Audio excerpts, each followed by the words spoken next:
Hello students, कैसे हैं आप। उत्कर्ष के माध्यम से विद्यालय शिक्षा विभाग हरियाणा की प्रेरणा से एजुसेट टेलीकास्ट के लिए तैयार इस लेसन में आपका स्वागत है। प्यारे बच्चों, आज हम 6th क्लास का 6th लेसन हमारे चारों ओर के परिवर्तन इसके बारे में पढ़ेंगे। लेकिन पाठ के बारे में जानने से पहले आज मैं आपको एक कहानी सुनाता हूँ। आपने कहानियाँ पहले भी सुनी होंगी ना। हाँ प्यारे बच्चों, तो सुनाता हूँ आज मैं आपको एक राजा की कहानी। एक राजा था। प्राचीन समय में बहुत से राजा होते थे। तो राजा आप जानते होंगे, सर पर मुकुट, कमर में तलवार, घुड़सवारी करके अपना राजकाज चलाते थे, लड़ाइयाँ लड़ते थे। लेकिन वो राजा बहुत अच्छा था, बहुत दयालु था, प्रजा का पूरा ध्यान रखता था। लेकिन उस राजा के स्वभाव में एक कमी थी। वह बहुत अधिक लालची था, बहुत अधिक लालची था। वह सोने से बहुत अधिक प्रेम करता था। उसके घर के अंदर उसके बर्तन, उसके सारे साज सामान, कमरे, सब के ऊपर सोना मढ़ा हुआ था। और वह चाहता था कि उसका सब कुछ, पूरा का पूरा महल सोने का हो। एक दिन उस राजा के पास एक अजनबी आया। उस राजा ने उस अजनबी की खूब सेवा की और वो अजनबी बहुत खुश हुआ। अजनबी ने चलते हुए राजा से कहा, मैं तुम्हारी सेवा से बहुत खुश हूँ, तुम वरदान मांगो। राजा थोड़ा संकोच में आया, झिझका, लेकिन उसके मन में तो लालच था। उसने एक दो बार आनाकानी की, लेकिन वो अपने मन के भावों को रोक नहीं पाया और उसने कहा, यदि आप मेरी सेवा से प्रसन्न हैं तो मुझे ढेर सारा सोना दे दीजिए। उस अजनबी ने कहा, आपके पास तो धन संपत्ति वैभव सब कुछ है, फिर आपको और सोने की क्यों आवश्यकता है। लेकिन वो राजा नहीं माना। तो उस अजनबी ने कहा, तो तुम्हें कितना सोना चाहिए, कितना सोना चाहिए। राजा ने लालच में आकर के कहा, अगर मैं अगर नाप तोल के मांग लूँगा तो हो सकता है कम पड़ जाए।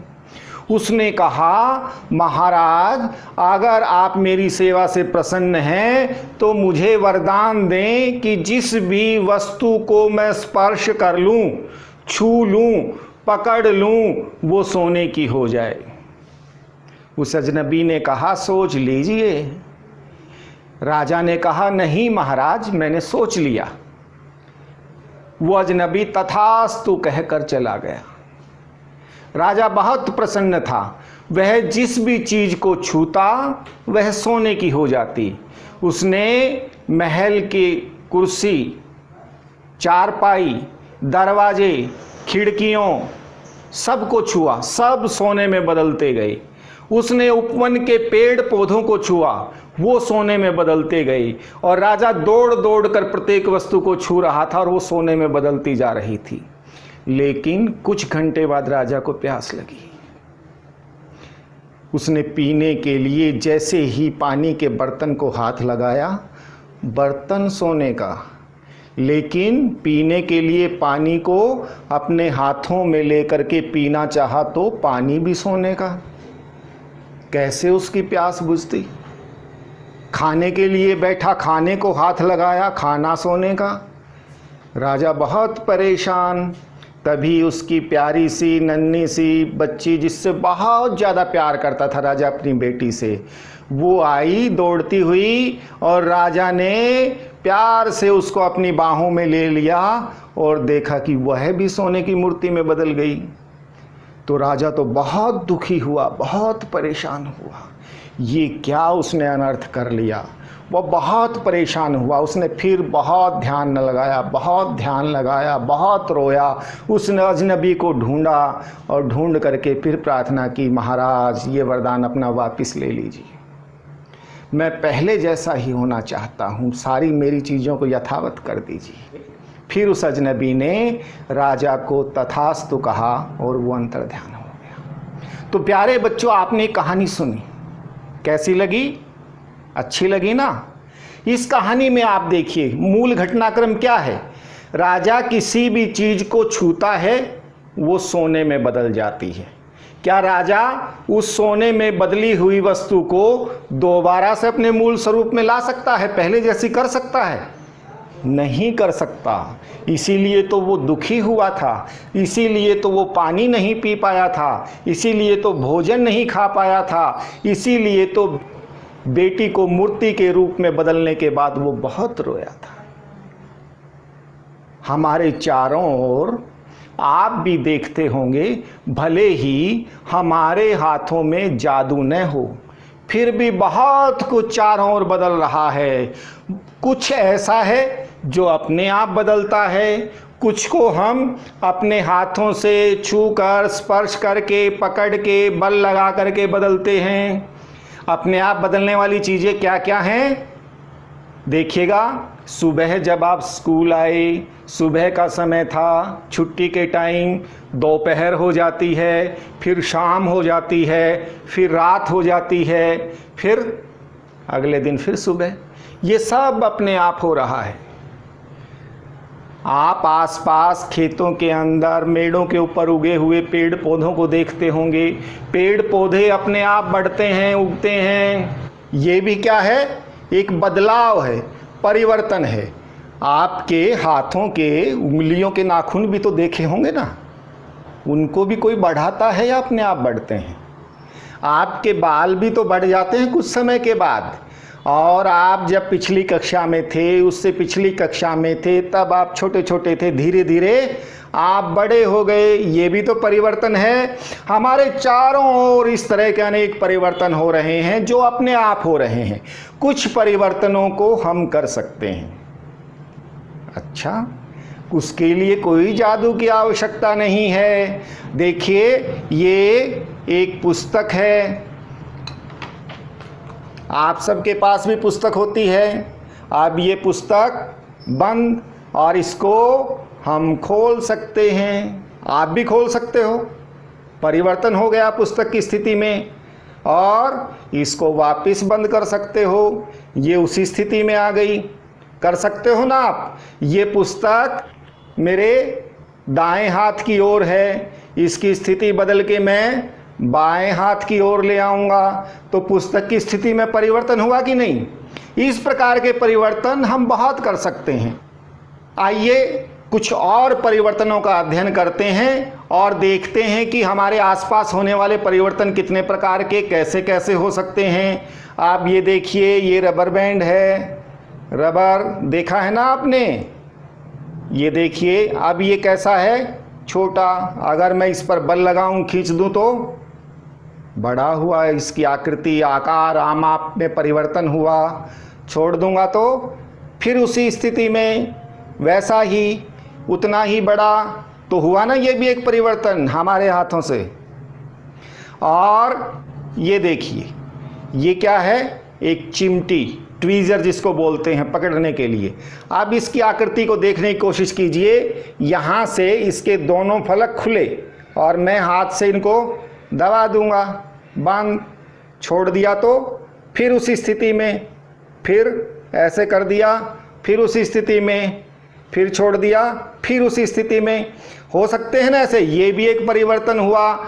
जिस स्थिति में हो उसी स्थिति में पुनः चीज को लाया जा सके या रखा जा सके। कैंची, सीजर को भी आप प्रयोग करते हैं। ये देखिएगा, ये कैंची बंद स्थिति में, और इसके ऊपर हमने बल लगाया, ये खुल गई, फिर बंद स्थिति में, फिर खुल गई, फिर बंद स्थिति में। लेकिन आप इन चीज़ों का प्रयोग सावधानी से करेंगे, क्योंकि इनकी पैनी धार होती है, चोट लग सकती है, हाथ कट सकता है।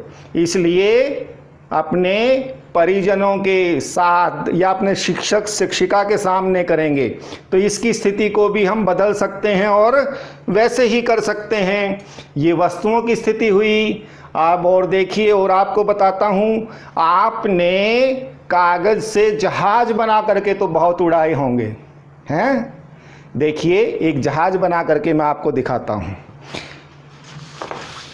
ये मेरे पास एक कागज़ है, लेकिन आप अपनी साफ कॉपी के किसी भी पृष्ठ को फाड़ेंगे नहीं। ये एक रफ कागज़ है मेरे पास, ख़राब कागज़ है। इसके लिए क्या करते थे आप लोग?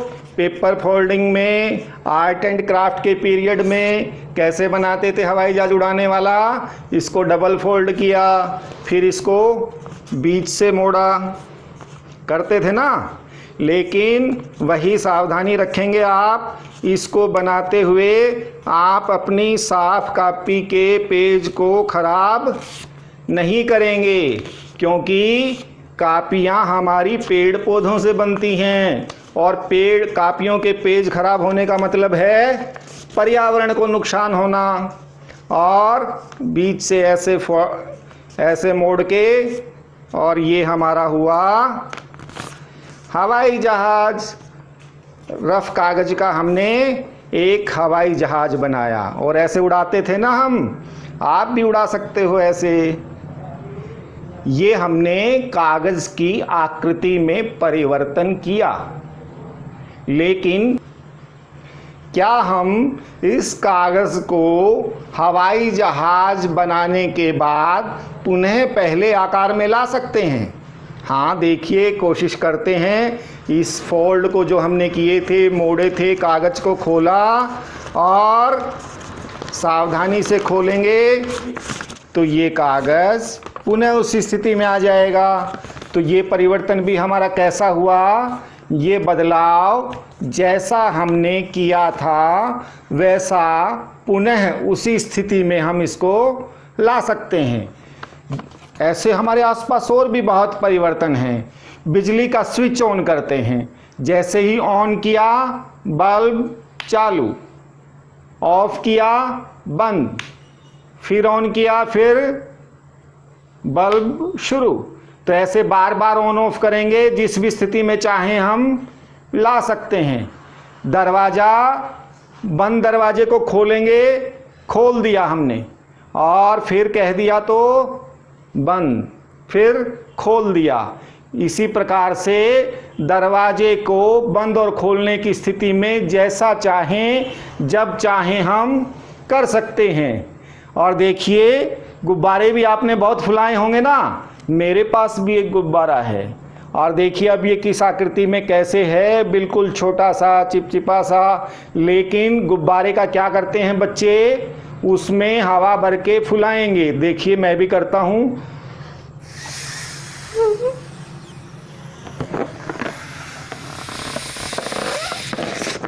अब क्या हुआ? इसकी आकृति में, इसके आकार में, माप में परिवर्तन हुआ इसमें।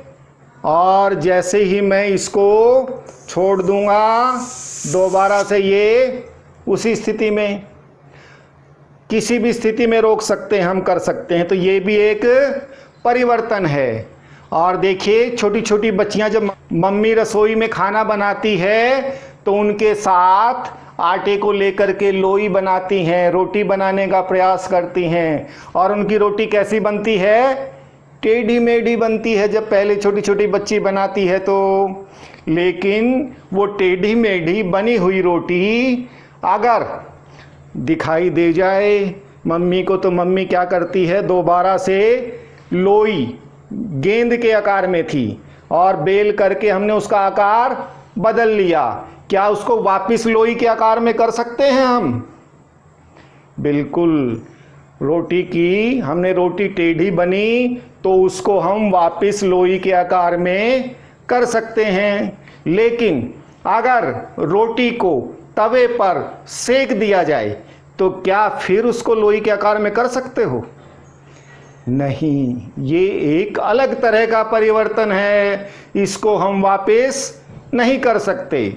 तो बहुत से परिवर्तन ऐसे भी होते हैं जिनको हम वापस नहीं कर सकते। अब आइए उनके बारे में कुछ चर्चा करते हैं। अभी अभी हमने क्या किया था? एक गुब्बारा फुलाया था।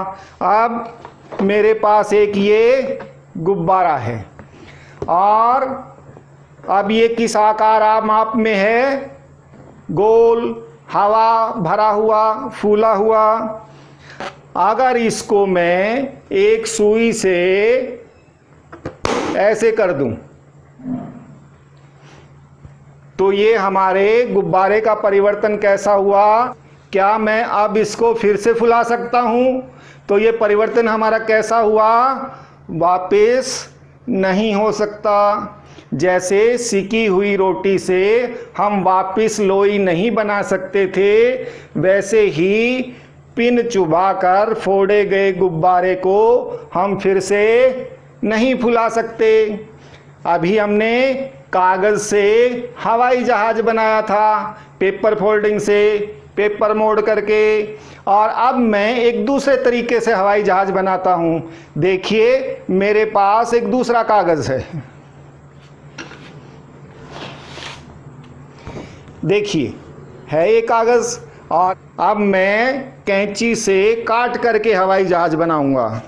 इसको मैंने ऐसे मोड़ लिया और सीजर का, कैंची का प्रयोग करते हुए देखिए अब मैं दूसरी तरह का जहाज बनाता हूं।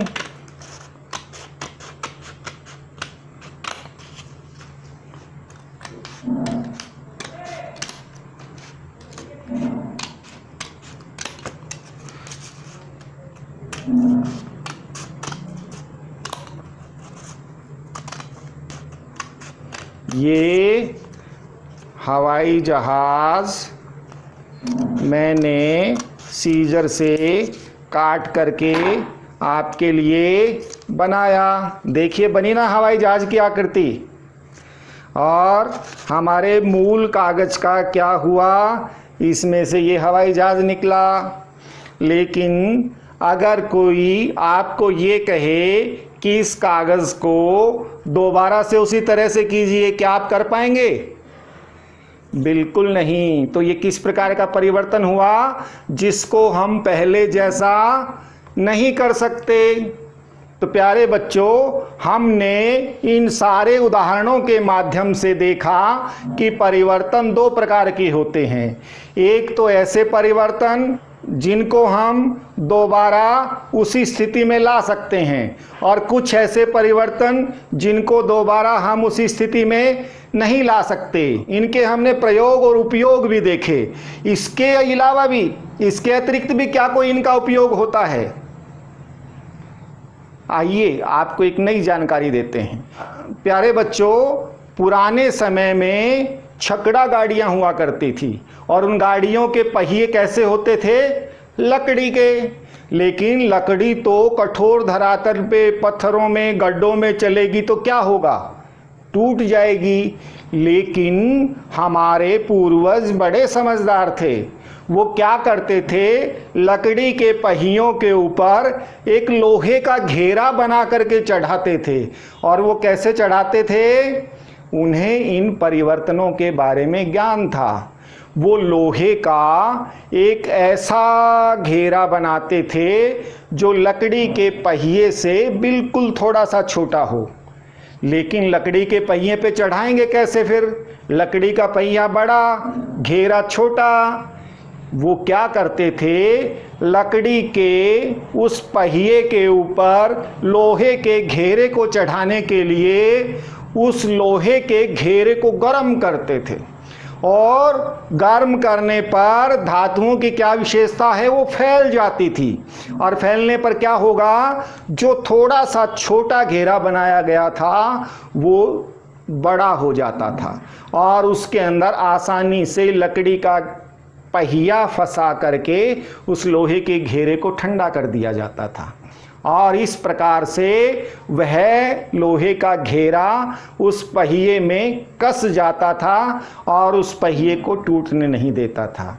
हमारे कृषि के उपकरणों में, कस्सी, फावड़े आदि के अंदर भी उनके हैंडल इसी प्रकार से लगाए जाते हैं, जैसा कि आप चित्र में देख रहे हो। प्यारे बच्चों, हमने विभिन्न उदाहरणों के माध्यम से दो प्रकार के परिवर्तनों के बारे में जाना। ऐसे परिवर्तन जिन्हें हम पुनः उसी स्थिति में ला सकें, और दूसरे परिवर्तन उस प्रकार के परिवर्तन जिन्हें पुनः पहली अवस्था में नहीं लाया जा सके। आज हम इनके बारे में दो नए शब्दों को सीखेंगे।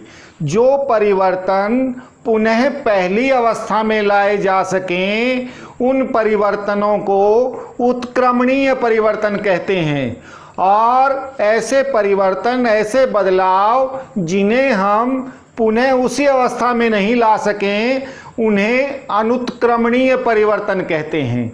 तो दोनों शब्दों का विशेष ध्यान रखेंगे। उत्क्रमणीय जिन्हें पहले जैसी अवस्था में लाया जा सके, अनुत्क्रमणीय ऐसे परिवर्तन जिन्हें पहले जैसी अवस्था में नहीं लाया जा सके। अब परिपक्वन के लिए मैं आपसे कुछ प्रश्न पूछता हूं, आप मुझे उनके उत्तर बताएंगे।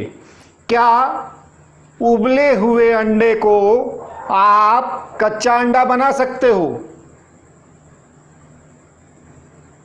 हाँ या ना? बहुत अच्छे। उबले हुए अंडे को हम कच्चा नहीं बना सकते। तो ये किस प्रकार का परिवर्तन हुआ? अनुत्क्रमणीय परिवर्तन।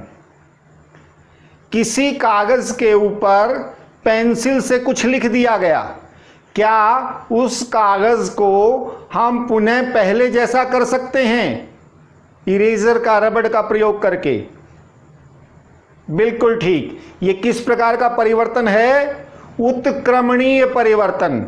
लेकिन अगर ड्राइंग शीट पर हम रंगों के माध्यम से चित्र बना दें या कागज के ऊपर हम पेन से लिख दें तो फिर वह किस प्रकार का परिवर्तन होगा? वह पुनः पहले की तरह से नहीं हो सकता। तो इस परिवर्तन को क्या कहेंगे? अनुत्क्रमणीय परिवर्तन। बिजली वालों की डोरी देखी है? जब वो बिजली की तार लेकर के आते हैं तो कैसी होती है? कुंडलित, गोल गोल घेरे में लिपटी हुई। क्या उसको हम सीधा कर सकते हैं? हाँ। क्या उसको पुनः कुंडलित कर सकते हैं हम? तो ये किस प्रकार का परिवर्तन हुआ? उत्क्रमणीय परिवर्तन। यानी कुंडलित डोरी को हम सीधा कर सकते हैं और सीधी डोरी को कुंडलित कर सकते हैं। यह एक उत्क्रमणीय परिवर्तन है। कली से फूल का बनना, यह किस प्रकार का परिवर्तन होगा? कली से फूल बन जाएगा, लेकिन फूल से कली नहीं बन सकती। तो इस परिवर्तन को क्या कहेंगे? अनुत्क्रमणीय परिवर्तन। मम्मी कपड़ों को साफ करने के लिए पानी में भिगोती है, तो क्या यह परिवर्तन उत्क्रमणीय है या अनुत्क्रमणीय? इनको हम धूप में सुखा देंगे और पुनः पहले जैसे हो जाएंगे। तो यह परिवर्तन क्या हुआ? उत्क्रमणीय। गेहूं से आटा बनना या आटे से गेहूं बन सकता है, तो यह परिवर्तन कैसा हुआ? अनुत्क्रमणीय। दूध से दही बनना, क्या दही से दूध बन सकता है? यह कौन सा परिवर्तन हुआ?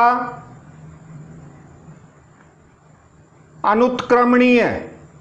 अब देखिए, मेरे हाथ में एक नट और बोल्ट, ये इसके ऊपर घुमा करके चढ़ाया गया है। इनको मैं अलग कर लेता हूं।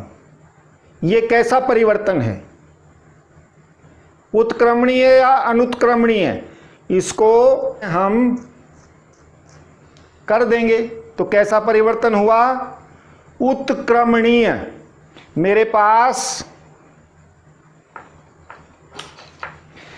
पास एक पेन है। पेन की कैप, ढक्कन को मैं खोल देता हूं।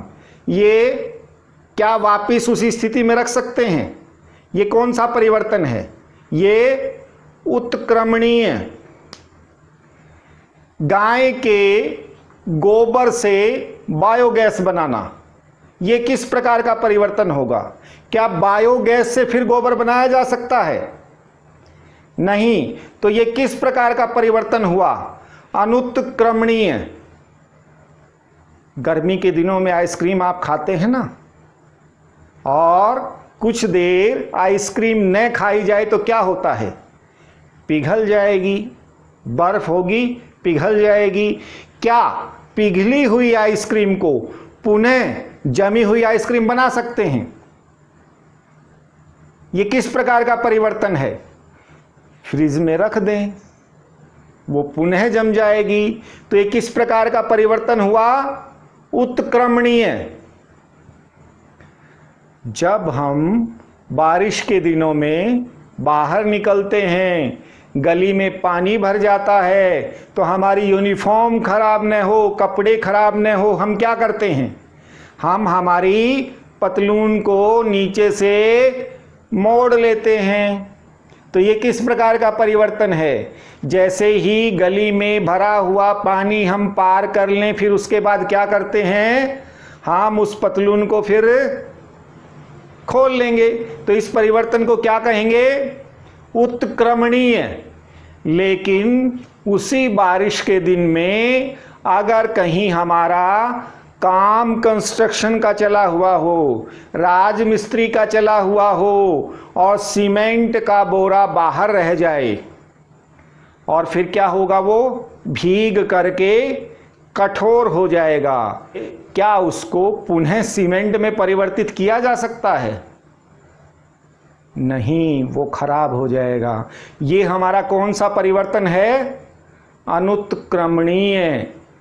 प्यारे बच्चों, उम्मीद है आप उत्क्रमणीय और अनुत्क्रमणीय के बारे में अपनी संकल्पनाओं को स्पष्ट रूप से समझ चुके हैं।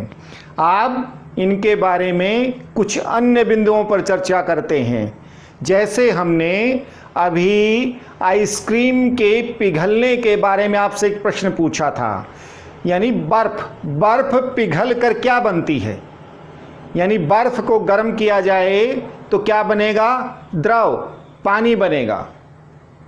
और हम पानी को ठंडा करके क्या बना सकते हैं? बर्फ। ये एक उत्क्रमणीय परिवर्तन है।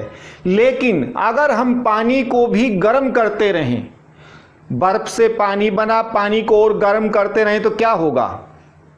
पानी को पतीले में गर्म करेंगे तो वो उबलना शुरू हो जाएगा, और उबलना शुरू होने के बाद हम देखेंगे ज़्यादा गर्म करने पर पानी की मात्रा घटती जाएगी और वो वाष्प बन के उड़ता रहता है। तो यह भी एक परिवर्तन है। लेकिन क्या हम पानी के भाप में बदलने को वापस पानी में बदल सकते हैं?